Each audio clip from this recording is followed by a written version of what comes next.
بسم اللہ الرحمن الرحیم۔ اس وقت جب میں 31 اکتوبر کو شام کے وقت یہ آڈیو ویڈیو بنا رہا ہوں، اس وقت مولانا فضل الرحمان کا لانگ مارچ گجر خان سے چلتا ہوا مندرہ پہنچ چکا ہے۔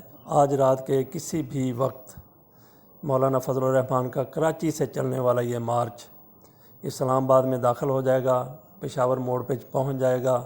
دوسرے قافلے بھی وہیں پہ مولانا فضل الرحمان کے اس بڑے قافلے کے ساتھ مل جائیں گے۔ تو اس حوالے سے مولانا کی طرف سے کچھ غلط بیانی بھی کی گئی ہے۔ جھوٹ ہم اس لیے نہیں کہتے کہ مولانا کے لیے ایسا لفظ سجتا نہیں ہے، جچتا نہیں ہے جس کو جھوٹ کہا جائے۔ ان کی طرف سے کہا گیا تھا کہ ہم 15 لاکھ لوگ لے کے اسلام آباد پہنچیں گے۔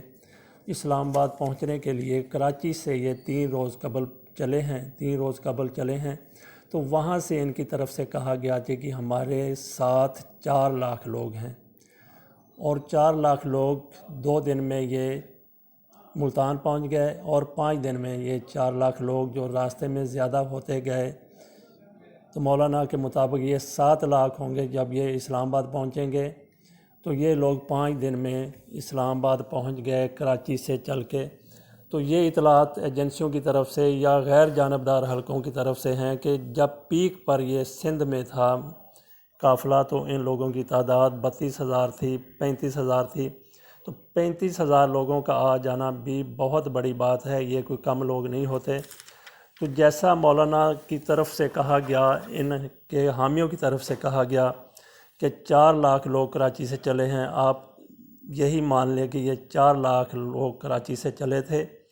4 لاکھ لوگ بالفرض گاڑیوں پر رواں دواں رہے۔ فرض کر لیں کہ ایک گاڑی میں 20 افراد سوار تھے، ویسے تو کسی میں 100 بھی ہو سکتے ہیں، بڑے کنٹینر میں، بڑے ٹرکوں میں 150 بھی ہو سکتے ہیں، اور کسی گاڑی میں 3-4 بھی ہو سکتے ہیں، 5-6 بھی ہو سکتے ہیں۔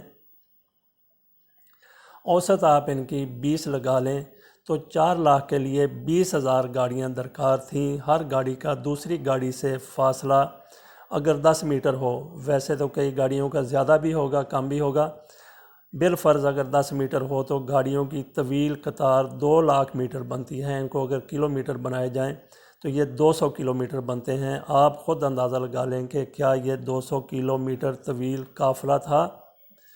اتنی لمبی گاڑیوں کی لائن تھی۔ اور پھر یہ مارچ مولانا فضل الرحمان کا 4 لاکھ پر مبنی مارچ یہ ملتان پہنچ گیا۔ لاہور سے آگے تو مولانا کا کنٹینر جہلم پہنچا تو آخری گاڑی جا چکی ہوگی۔ ملتان میں مولانا کے 4 مدرسے ہیں، باقی مدارس نے بھی اخوت امانی کے جذبے کے تحت ان کی میزبانی کی ہوگی۔ یہ میں بات کر رہا ہوں دوسرے دن کی، جب یہ بہاولپور سے ہوتے ہوئے ملتان پہنچے ہیں تو ملتان انہوں نے قیام کیا تھا۔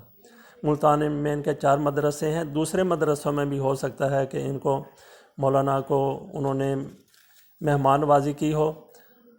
تو یہ 4 لاکھ لوگ ملتان کے 15-20 مدرسوں میں سما گئے۔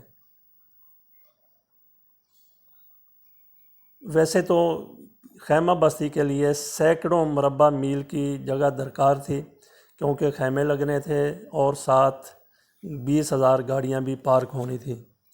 یہ 4 لاکھ لوگ لاہور کے دامن میں بھی سما گئے اور پھر اسلام آباد تک پہنچے۔ تو جب ان کا پہلا قافلے کی گاڑی مولانا فضل الرحمان کی گاڑی جہلم پہنچی ہوگی، کیونکہ لاہور میں پھر ان کی تعداد زیادہ ہو جانی تھی، پہنچی ہوگی، تو آخری گاڑی پھر لاہور سے چلی ہوگی۔ اتنا طویل قافلہ ہونا چاہیے ان کے دعووں کے مطابق، اگر واقعی ان میں اتنے لوگ تھے۔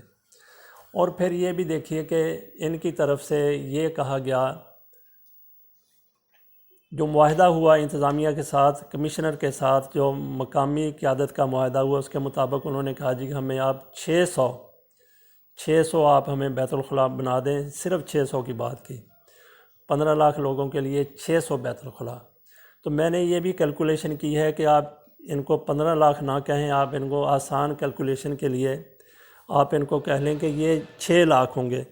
تو 6 لاکھ لوگوں کے لیے آپ بنا رہے ہیں 600 بیت الخلاء۔ تو یہ بھی کیلکولیشن کی ہے کہ اگر یہ 6 لاکھ ہی لوگ ہوں تو ایک بندہ واش روم میں جائے، 10 منٹ واش روم کو استعمال کرے، تو آخری بندہ جو ہے اس کی باری پھر 8 سال کے بعد آتی ہے واش روم استعمال کرنے کی۔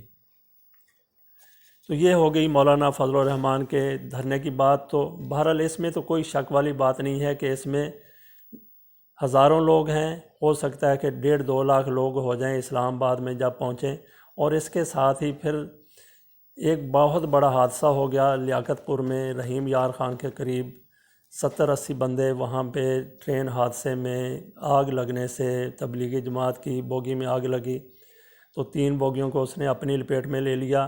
تو اس کی وجہ سے 70-80 بندے وہاں پہ شہید ہو گئے، اور زخمی ہونے والوں کی تعداد بھی کافی ہے۔ اس کو مد نظر رکھتے ہوئے مولانا فضل الرحمان نے تو کچھ نہیں کہا۔ انہوں نے کہا، عبدالغفور حیدری نے کہا کہ ہمارے قافلے یوں ہی چلتے رہیں گے۔ افسوس بہرحال انہوں نے کیا ہے، لیکن مریم اورنگزیب کی طرف سے کہا گیا کہ ہم آج کا جلسہ اپوزیشن کی طرف سے منسوخ کر دیتے ہیں، منسوخ کر دیا ہے بلکہ انہوں نے یہ کہا میڈیا سے گفتگو کرتے ہوئے۔ شہباز شریف بھی یہی کہتے ہیں۔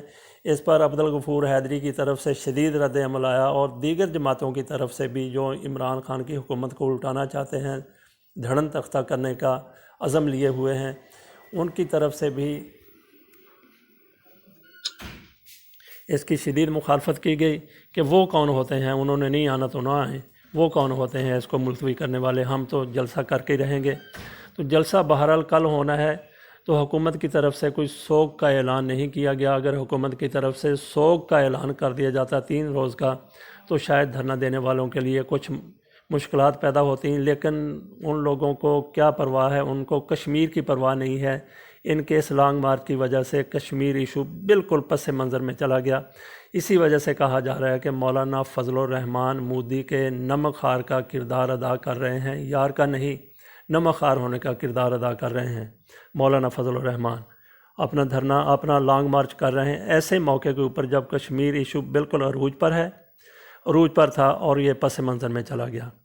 تو بہرحال مولانا فضل الرحمان کو مسلم لیگ نون کی حمایت کسی حد تک حاصل ہے، پیپلز پارٹی کی حمایت بھی کسی حد تک حاصل ہے، لیکن اب مسلم لیگ نون کوئی پسپائی اختیار کرتی نظر آ رہی ہے۔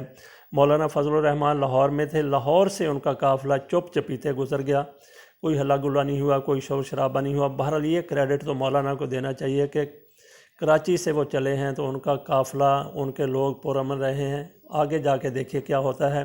اگر وہاں پہ 2 لاکھ لوگ بھی جمع ہو گئے تو مولانا فضل الرحمان کو پاگل کرنے کے لیے یہ تعداد بھی بہت زیادہ ہوگی، 1.5-2 لاکھ بھی۔ وہ پھر وہاں پہ وہ دھرنے کا اعلان کر سکتے ہیں، جیسا کہ انہوں نے کہا تھا کہ دھرنا ہم نہیں دیں گے، وہ آگے جانے کا بھی اعلان کر سکتے ہیں، اداروں کے اوپر حملہ آور ہونے کی بھی وہ کوشش کر سکتے ہیں۔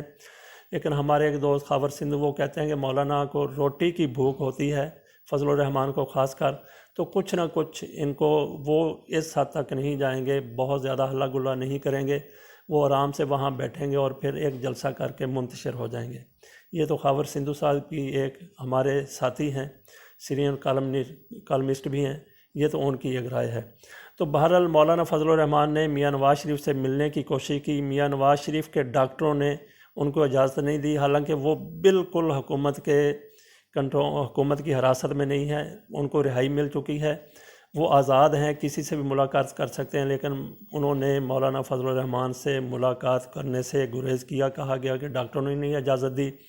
جو ہماری اطلاعات ہیں ان کے مطابق میاں نواز شریف اور مریم نواز اب بھی مولانا فضل الرحمان کی پشت پناہی کر رہے ہیں، لیکن اگر کوئی مخالفت اس لانگ مارچ میں مسلم لیگ نون کی، خاص کر میاں نواز شریف کی حمایت کے حوالے سے اگر کوئی مخالفت کر رہا ہے تو وہ میاں نواز شریف کی والدہ شمیم اختر ہیں۔ انہوں نے ہی مولانا فضل الرحمان سے ملاقات سے منع کر دیا نواز شریف کو۔ انہوں نے کہا کہ نہیں، یہ ملاقات نہیں ہو سکتی، ہم پہلے ہی بہت پریشان ہیں، مجھے کسی سیاست کی ضرورت نہیں ہے، اقتدار کی ضرورت نہیں ہے، تمہارے تیسری چوتھی یا 5ویں دفعہ وزیر اعظم بننے کی ضرورت نہیں ہے، مجھے تیری زندگی کی ضرورت ہے۔ تو میاں نواز شریف کی والدہ کے اصرار پر مولانا فضل الرحمان سے ملاقات کی اجازت نہیں دی گئی، تو اس لیے مولانا وہاں سے چپ چپیتے نیوے نیوے ہو کے لاہور سے نکلتے بنے ہیں۔ تو یہاں پہ یہ بھی ایک بڑی خاص بات ہے کہ مولانا فضل الرحمان کو ایجنسیوں کی قطعاً، جو ہماری اطلاعات ہیں، قطعاً ان کو حمایت حاصل نہیں ہے، پشت پناہی حاصل نہیں ہے۔ انہوں نے یہ ساری ڈرامے بازی میاں نواز شریف کی پشت پناہی پر ان کے کہنے پر کی ہے۔ تو جبکہ شہباز شریف مفاہمانہ پالیسی اختیار کرنا چاہتے تھے جس میں وہ قطعی طور پہ ناکام رہے ہیں۔ آپ دیکھیے وہ مولانا فضل الرحمان کے جلسے میں جاتے ہیں یا نہیں جاتے۔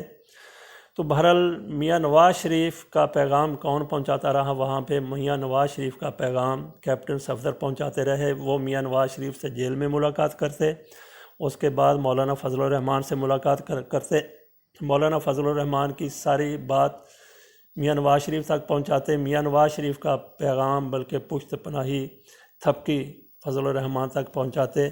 اور یہ بھی سننے میں آیا ہے کہ کیپٹن صفدر مولانا فضل الرحمان سے ملاقات کرتے، ان کی بات میاں نواز شریف کو بتاتے، میاں نواز شریف سے ملاقات کرتے، ان کی بات فضل الرحمان کو بتاتے، اور اس کے بعد پھر وہ ایجنسیوں سے ملاقات کرتے یا فون کرتے تو دونوں کی جو بات ہے ان تک پہنچا دیتے۔ تو میرا خیال ہے کہ وہ معاملہ حل ہو گیا ہوگا جو کہتے تھے جی کہ میاں نواز شریف ان کے قریبی لوگ ان کی جاسوسی کر رہے ہیں، مریم نواز کی جاسوسی کر رہے ہیں۔ تو نام لیا جا رہا تھا خواجہ صفدر کا اور مریم اورنگزیب کا۔ تو بہرحال مریم اورنگزیب کے حوالے سے، خواجہ صفدر کے حوالے سے شکوک و شبہات بدستور موجود ہیں، لیکن کیپٹن صفدر جن کے دل میں فوج کی ہمیشہ سے عزت رہی ہے، وہ خود بھی کیپٹن ریٹائرڈ ہیں، فوج میں رہے ہیں، اب شاید ان کو پینشن بھی یا دیگر مراحت بھی مل رہی ہوں گی، تو وہ پاک فوج کو کسی طور پہ نظر انداز نہیں کر سکتے۔ تو وہ جاسوس جس کی تلاش تھی نون لیگ کو کہ کون ہو سکتا ہے، وہ کیپٹن صفدر ہو سکتے ہیں۔ بہرحال یہ ہمارا کوئی اطلاع نہیں ہے، کوئی انٹیلیجنس نہیں ہے، کوئی خبر نہیں ہے، بہرحال یہ ہمارا ایک اندازہ ہے کہ اگر کوئی وہاں سے جاسوسی کر سکتا ہے تو کیپٹن صفدر بھی اس کار خیر میں ملوث ہو سکتے ہیں۔